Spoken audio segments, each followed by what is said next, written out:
Stationery waves क्या होते हैं? जो अभी ना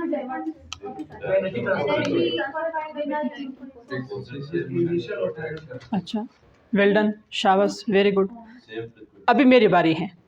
तो ज़रा आते हैं, स्टेशनरी वेव्स का दूसरा नाम है स्टैंडिंग वेव्स भी इन्हें कहा जाता है। फॉर एग्ज़ाम्पल, अगर आपके पास एक रबर है, एक रबर अगर आपके पास है तो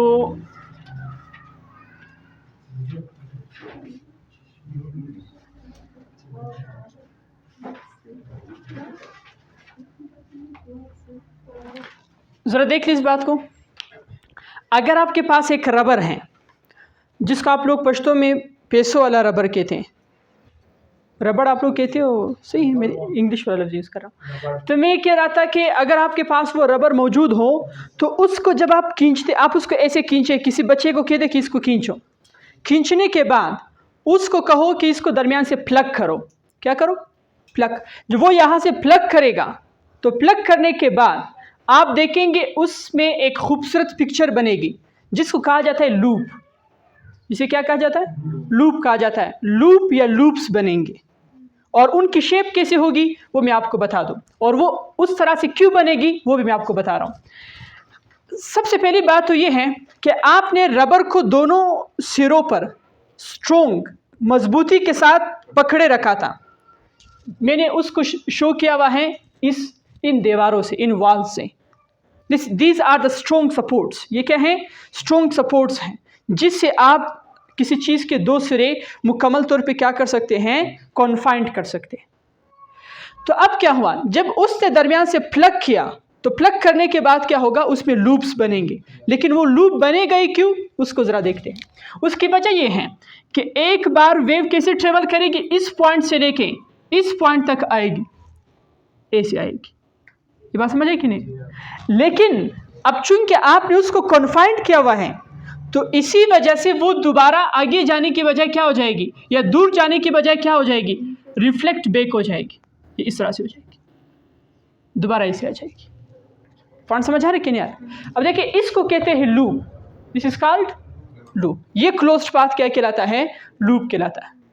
अब इसको स्टैंडिंग और स्टेशनरी वेव्स इसी वजह से तो कहते हैं कि जो एनर्जी है इन वेव्स की वो उधर ही विथस्टैंड हो जाती है, वो वहीं पर रह जाती हैं। मतलब ये एनर्जी यहाँ पर ही रह जाती है, इस सोर्स से अवे नहीं जाती हैं। इसी वजह से इसे क्या कहा जाता है? स्टैंडिंग और stationary waves, because the energy withstands here. क्योंकि एनर्जी वहाँ पर ही क्या रह जाती है, मतलब बिल्कुल वहाँ पे रह जाती है, अवे मूव नहीं करती है। अब प्रोग्रेसिव वेव्स हमने क्या पढ़ा था कि भाई फॉर एग्जांपल अगर आपके पास सन है तो उससे एनर्जी अवे ट्रांसफर होती है कि नहीं होती है? इस तरह की वेव्स को हमने प्रोग्रेसिव वेव्स का नाम दिया था। लेकिन यहाँ पे ये केस नहीं है, यहाँ पर ये केस नहीं है, एनर्जी सोर्स से अवे ट्रांसफर नहीं होती है। इन वेव्स को क्या नाम देते हैं? इसी वजह से स्टैंडिंग या स्टेशनरी वेव्स का नाम देते हैं। अब यहाँ पे मुख्तलिफ पॉइंट्स हैं। एक लूप का बनना ज़रूरी नहीं है।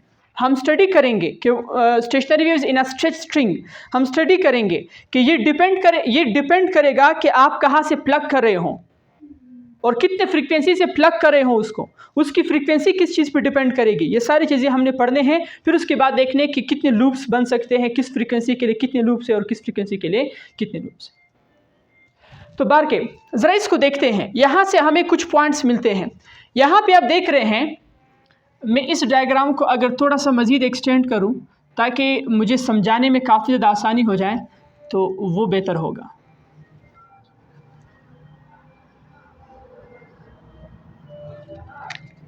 क्लियर हो रहा है कि नहीं हो रहा भाई? हाँ, अब सही हुआ। ये पॉइंट्स मैं ज़रा और हाईलाइट करूं ताकि खूबसूरत पॉइंट्स आपको समझ आ जाए। अच्छा, ये डायग्राम असल में इस तरह से बनता है। ज़रा देखें, हमने वेव शेप पढ़ा, देखो वेव शेप है कि नहीं है? ये ऐसे जा रहा है, ट्रेवल कर रहा है। ये जब दोबारा बेक हो जाएगा तो कैसे हो जाएगा? ऐसे हो जाएगा, लूप बनेगा। ये असल में ये वाला डायग्राम मैंने बनाया हुआ, समझ आ रही बात कि नहीं आ रही? मतलब वो आपको समझ आनी चाहिए कि वेव्स की बात हो रही, किसी और चीज़ की बात नहीं हो रही, ज़ोर ज़बरदस्ती से नहीं बना रहा, खुद ब खुद बन रहा है, बस मैंने बना लिया। तो खैर यहाँ पे सबसे पहले चंद पॉइंट्स हैं। पॉइंट नंबर 1, कुछ पॉइंट ऐसे हैं जिसे कहते हैं पॉइंट ऑफ ज़ीरो डिस्प्लेसमेंट। कौन सा डिस्प्लेसमेंट? Zero displacement. और कुछ पॉइंट्स क्या हैं? Points of maximum displacement. ऐसा ही है कि नहीं है? देखो ज़ीरो डिस्प्लेसमेंट वाले पॉइंट्स कौन से हैं? ये वाले, ये और ये। These are called nodes. These zero displacement points are called nodes. N से डिनोट करते हैं, ये एन है। समझ आ रही बात कि नहीं आ रही? So these are called nodes. इनको हमने क्या नाम दिया?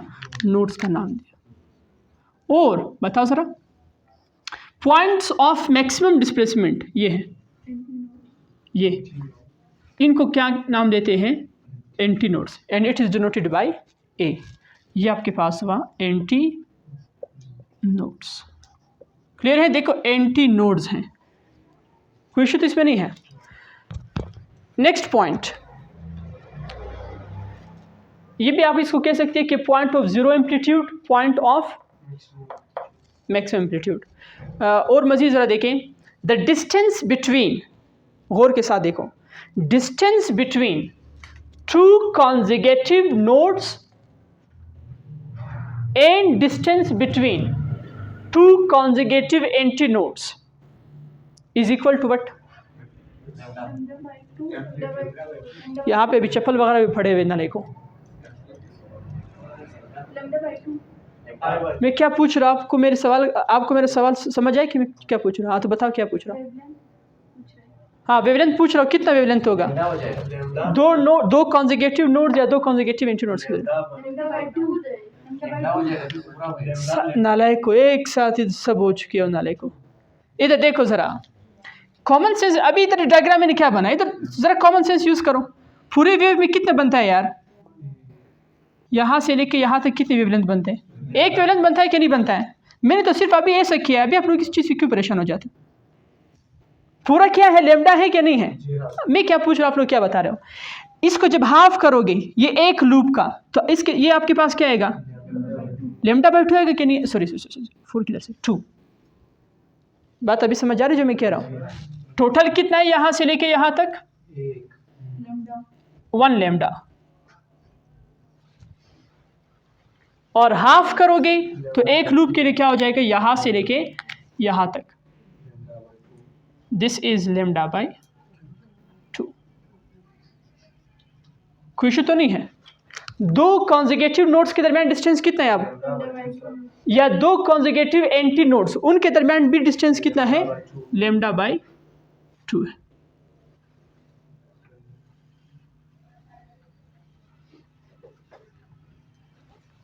इसमें कोई इशू तो नहीं है? आगे बात समझ में? तो ये पॉइंट ज़रा आपने याद रखना है कि अगर आपके पास दो नोड्स हो, नोड और नोड के दरमियान फासला, नोड और नोड या एंटी नोड और एंटी नोड के दरमियान, कॉन्जिगेटिव की बात हो रही, सही मेदली को कॉन्जिगेटिव, तो इनके दरमियान जो फासला होता है वो कितना होता है? Lambda by 2। क्लियर है? दो नोड्स या दो एंटी नोड्स, ये इसको हाफ लूप कहा जाता है। हाफ लूप का फासला जो है या हाफ लूप की जो वेवलेंथ है वो कितनी होती है? That is lambda by 2। वो लेमडा बाई 2 होती है। आपसे थोड़ा सा सवाल मज़ीद थोड़ा सा मैं आगे ले जाऊँ। नोड और एंटी नोड में कितना फासला होता है? कितने लेमडा होता है? लेमडा बाई 4 होता है ना। कॉमन सेंस की बात है। पहले टोटल लेमडा था, फिर एक लूप का लेमडा बाई 2 हुआ, यानी दो नोड्स के दरमियान लेमडा बाई 2 हुआ। अब आपने मजीद उसको हाफ किया, यहाँ से लेके यहाँ तक फासले का पूछ रहे हो, तो आधे का आधा क्या होता है? 1/4। सो इट मीन्स कि आपके पास डिस्टेंस अगर हो नोड और एंटी नोड के दरमियान, that would be lambda by 4। कोई इशू तो नहीं इसमें? कितना आसान है। यहाँ तक ये टॉपिक स्टेशनरी वेव्स का क्या हुआ? ख़त्म। अब स्टडी करते हैं इसके मुख्तलिफ केसेस। सबसे पहला टॉपिक हमारे पास स्टेशनरी वेव्स का है, stationery waves in a straight string. अच्छा, किसी को कोई सवाल है तो पूछ ले मेरे अच्छे स्टूडेंट्स।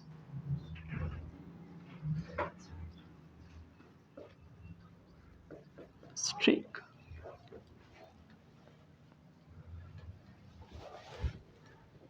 आगे बात समझ में। Stationery waves in a stretch string, यही बस डायग्राम बना हुआ, दोबारा ड्रा करने की फिलहाल ज़रूरत नहीं है।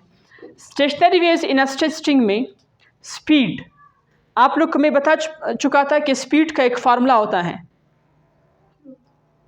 Speed of the wave in a stretch string. वो फार्मूला ये है, ज़रा उसको आपने याद करना है। V इक्वल्स टू, वहाँ पर मैं पढ़ा चुका था फर्स्ट ईयर में, जब मैं डिटेल में पढ़ा रहा था तो मैंने कहा था this formula is directly given in your book, जिसको आपने याद रखना है। F डिवाइडेड बाय म्यू या T बाय म्यू, आप लोगों ने T लिखा था, चले T से समझ लो, कोई फ़र्क नहीं, कोई इशू नहीं है। हाँ, T है यार, T by mu. What is T? What is T? What is T? माशाल्लाह माशाल्लाह माशाल्लाह माशाल्लाह, मेरे जवानों का क्या कहना है, वाह वाह वाह वाह, क्या बात है, very good. T is tension, किसकी, कहाँ पर tension? Tension in a string, ये T इज टेंशन। अच्छा, मैंने आपको बताया, मैं तो ये सोच रहा था, मैंने कहा मैं ये फार्मूला बिल्कुल लिखूँ ही नहीं, डायरेक्ट इनको मतलब वो ज़बानी ओरल कह दूँ, वरना आप लोग तो पता नहीं क्या क्या कर लेते एग्ज़ाम में। पता नहीं ये बुक, ये उन लोगों ने सवाल ही गलत बनाया था। भाई टेंशन क्यों दे रहे हो, तो टाइम पीरियड आता है, उन लोगों ने टेंशन दिया हुआ था, फिर हम परेशान थे कि एक खास ये फार्मूला कौन सा यूज़ होगा। चले, what is mu? Very good, शाबाश। लीनियर मास डेंसिटी, मास पर यूनिट लेंथ, म्यू क्या कहलाता है? मास पर यूनिट लेंथ। उमूमन, अच्छा इसको ए से मतलब m डिवाइडेड बाय क्या चीज़? l, कोई इशू तो नहीं है। उमूमन इस फार्मूले को हम ऐसे लिखा करते हैं, या सॉरी हम नहीं, बल्कि आपके बुक वाले उमूमन इस फार्मूले को ऐसे लिखते हैं, या टेस्ट वाले उमूमन इस तरह से लिखते हैं कि v equals to square root t divided by m।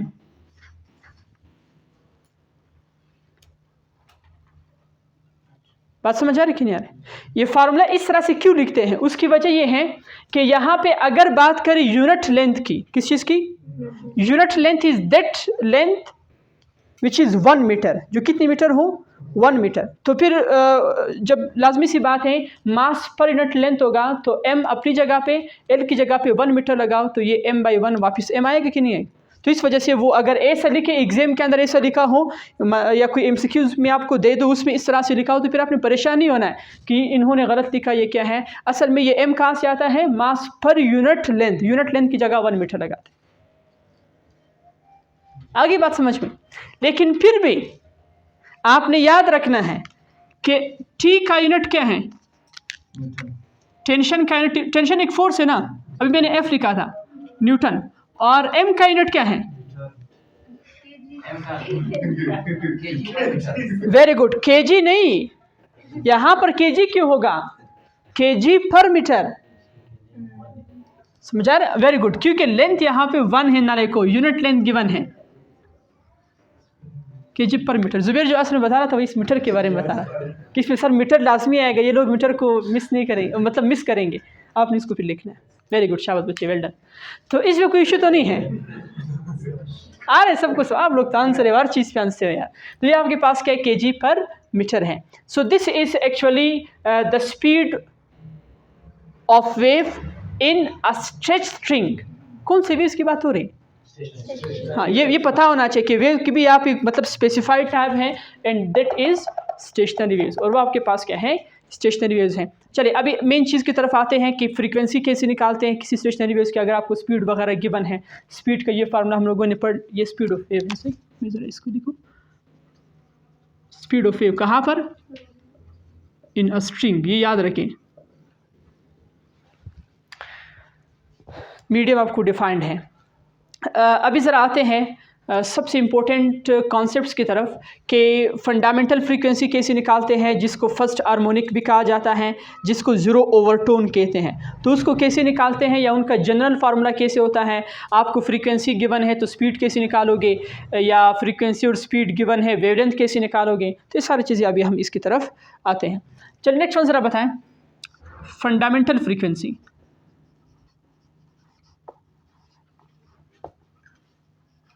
इसका दूसरा नाम है फर्स्ट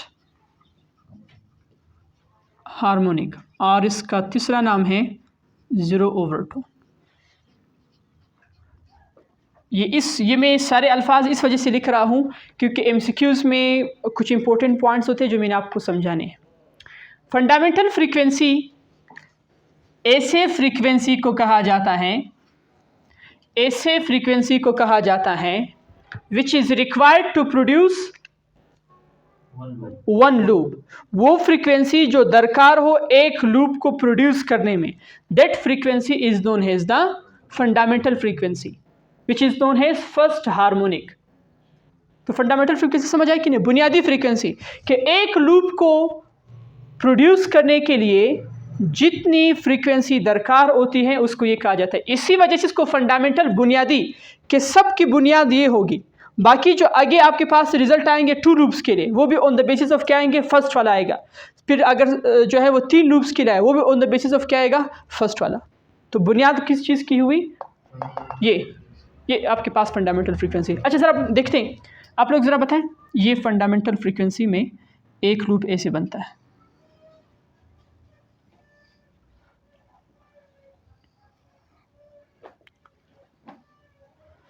ये मैं कुछ ज़्यादा इधर उधर नहीं बना रहा, ये है। देखिए ज़रा सारे स्टूडेंट्स देखें, किसी कैलकुलेट करेंगे अच्छे स्टूडेंट्स।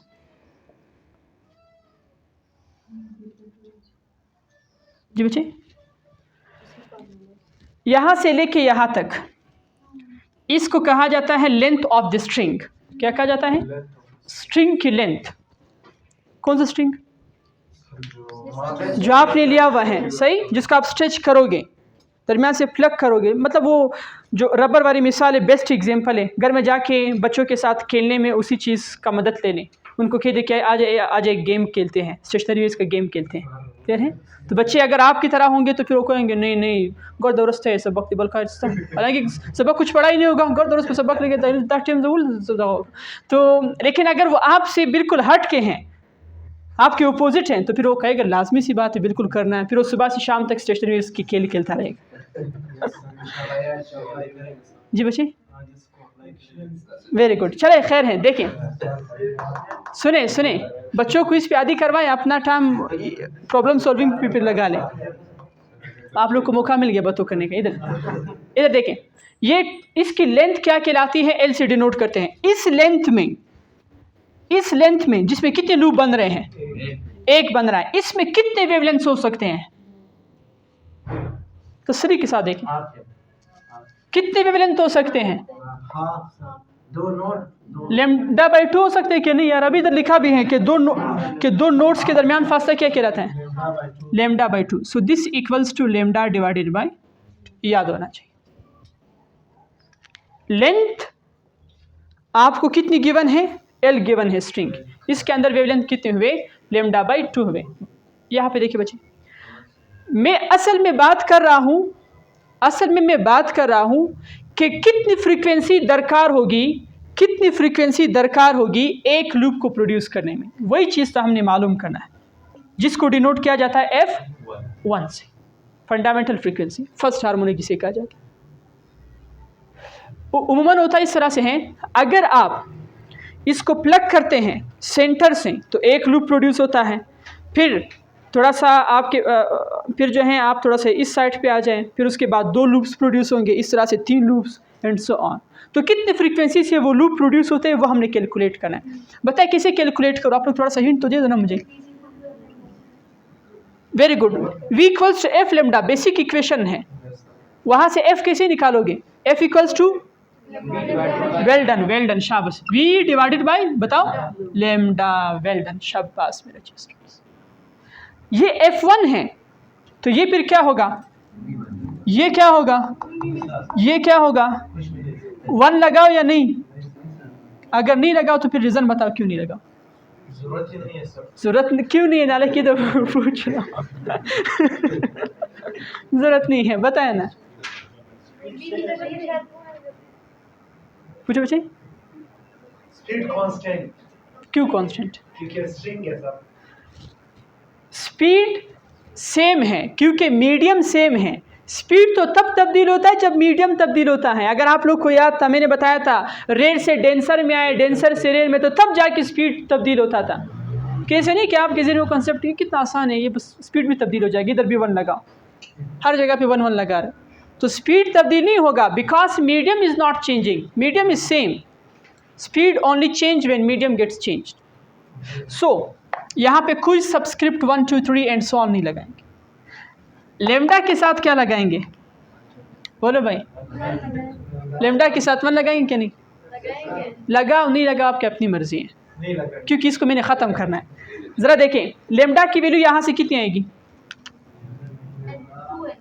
ये 2 इधर डिवाइड है, इस तरफ आगे क्या हो जाएगा? 2l equals to lambda. ज़रा इधर देखिए मेरे अच्छे स्टूडेंट्स, ये आएगा f1 equals to v divided by 2l। This is the formula for what? Fundamental frequency. This is the frequency which is required to produce 1 loop. अब इसको कैलकुलेट कैसे करना है? 2 चीज़ें आपको गिवन होनी चाहिए, एक स्पीड ऑफ द वेव आपको गिवन होना चाहिए और दूसरा क्या गिवन होना चाहिए? Length of the string. आपने कितना स्ट्रेच किया उसको, ये एक लूप कितने लेंथ ऑफ द स्ट्रिंग में आपने प्रोड्यूस किया है उसके अंदर है। लेकिन उमूमन बाज़ औक़ात इस तरह से होता है कि वी आपको गिवन नहीं होता है, उसकी जगह पे ये चीज़ गिवन होती है, टेंशन या मास पर यूनिट लेंथ गिवन होता है। तो फिर आपने क्या करना है, इस फार्मूले को उसके टर्म में भी लिख लेते हैं। जी भाई ज़रा बताएं इसको कैसे लिखेंगे इस फार्मूले को? R F1 equals to V की जगह पे उसका फार्मूला लगाएंगे, वो क्या है? Square root T by M, या मैं ये वाला लगा लो square root T by mu. समझ आ रही बात कि नहीं? और 1/2L हेज इट इज़ रहेगा, 1/2L has it is. Square root साथ में क्या आएगा? T बाई म्यू या T बाई M, आप जो भी लगाए आपकी अपनी मर्जी। कोई इशू तो नहीं इसमें? ये आपके पास फार्मूला आया फ्रीक्वेंसी का। So this is the frequency required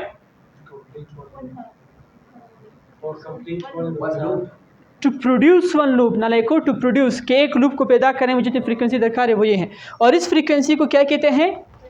fundamental frequency, या it is also called first harmonic. इसको फर्स्ट हार्मोनिक कहते हैं। हार्मोनिक जो है वो फ्रीक्वेंसी ही को कहा जाता है। हार्मोनिक किसको कहते हैं? फ्रीक्वेंसी ही को कहते हैं। हाँ बिल्कुल, ये गिटार वायलिन वगैरह ये सारी चीज़ें जो हैं इसमें होते हैं। हमें तो इन चीज़ों के बारे में पता नहीं, आप लोगों ने याद दिला दिया। तो ये सारे के सारे जो अच्छे अच्छे काम हैं ये भी इन चीज़ों की मरहूनी मिन्नत इनके ज़मरे में आते हैं, होने चाहिए। वेल डन, एंजॉय करें। अच्छा नेक्स्ट हमारे पास क्या है? सेकंड हार्मोनिक या फर्स्ट ओवरटोन। वो आप लोग अभी मेरे सामने खुद निकालेंगे। फर्स्ट ओवरटोन या कौन सा हार्मोनिक में लिखा? नालायक।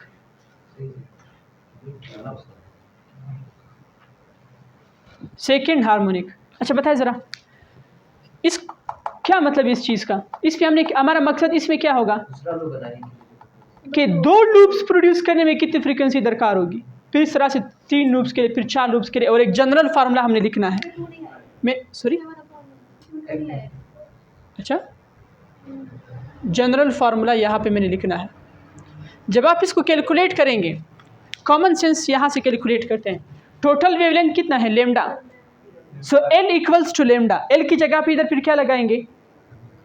यहाँ पे L की जगह पे लेमडा लगाएंगे। समझ आ रही कि नहीं? 2 लूप्स की बात हो रही है, तो इधर जो लेमडा है इसकी जगह पे सिर्फ L लगाएंगे 2, यानी आपके पास F2 ये आएगा, F2 equals to V divided by L। अगर आपने नहीं है समझ में, अगर आपने इसको इन टर्म्स ऑफ F1 लिखना है तो कैसे लिखोगे? 2 से मल्टीप्लाई भी करो और 2 से 2V डिवाइडेड बाई 2L। देखो ज़रा ये किस तरह से आता है। V डिवाइडेड बाई 2L किस चीज़ के बराबर है? F1 के बराबर है। V divide by 12 is equal to F1। अंदाज़ा लगाओ, सेकंड ओवरटोन या थर्ड हार्मोनिक, उसके लिए F3 कितनी होगी? 3 लूप्स प्रोड्यूस होने के लिए कितनी फ्रीक्वेंसी दरकार होगी? 3F1। और 4 के लिए 4F1, 5 के लिए 5F1। समझ आ रहे कि नहीं आ रहे? यानी यहाँ से फार्मूला क्या आया? General formula Fn equals to n F1। इसी वजह से इसको हार्मोनिक्स कहते हैं। हार्मोनिक्स हकीकतन में फंडामेंटल फ्रीक्वेंसी को कहा जाता है। हार्मोनिक किसको कहते हैं? फंडामेंटल फ्रीक्वेंसी को। So the integral multiple of fundamental frequency, integral multiple of the fundamental frequency is actually known as the harmonics. इनको हम लोग क्या नाम देते हैं? हार्मोनिक्स। देखो n की जगह अगर आप 1 लगाएंगे तो उसका सिंपल रिजल्ट वही चीज़ दोबारा आएगा। 2 लगाओगे तो 2 टाइम्स, 3 लगाओगे 3 times, 4 5 6 and so on. n की क्या क्या वैल्यू हो सकती हैं? 1 2 3 and so on. What is n? Number of loops produced. What is Fn? Fundamental नहीं ना को Fn the frequency required to produce that particular loop. n की जो भी वैल्यू गिवन हो, इसमें कोई इशू तो नहीं भाई, ये याद रखना है। अच्छा, एग्जाम के अंदर इस लफ्ज़ का ख्याल रखना है। अगर एग्जामिनर मतलब ये चीज़ लिखे फर्स्ट ओवरटोन, तो n की वैल्यू कितनी होगी? इन्ना लिल्लाहि व इन्ना इलैहि राजिऊन। n की वैल्यू 1 कैसे होगी? नाले को फर्स्ट ओवरटोन में n की वैल्यू कितनी होती हैं? 2 होती हैं। समझ आ रहे कि नहीं? अगर वो 0 ओवरटोन दे तब उसमें n की वैल्यू क्या होगी? 1। इसी वजह से तो ये अल्फाज दिख रहा हो कि बाज़ एमसीक्यूज़ ऐसे होते हैं उसमें मतलब n, चूँकि जब आपने ये फार्मूला यूज़ करना होता है तो आपको n का होना, आपके लिए n का होना ज़रूरी क्यों नहीं है? या आपने ये मतलब पता लगाना कि कितने लूप्स बन रहे हैं तो उसके लिए n का होना ज़रूरी है। तो एग्जामिनर हिंट के तौर पे ओवरटोन दे देता है कि थर्ड ओवरटोन, तो बच्चे खुश हो जाते हैं कि n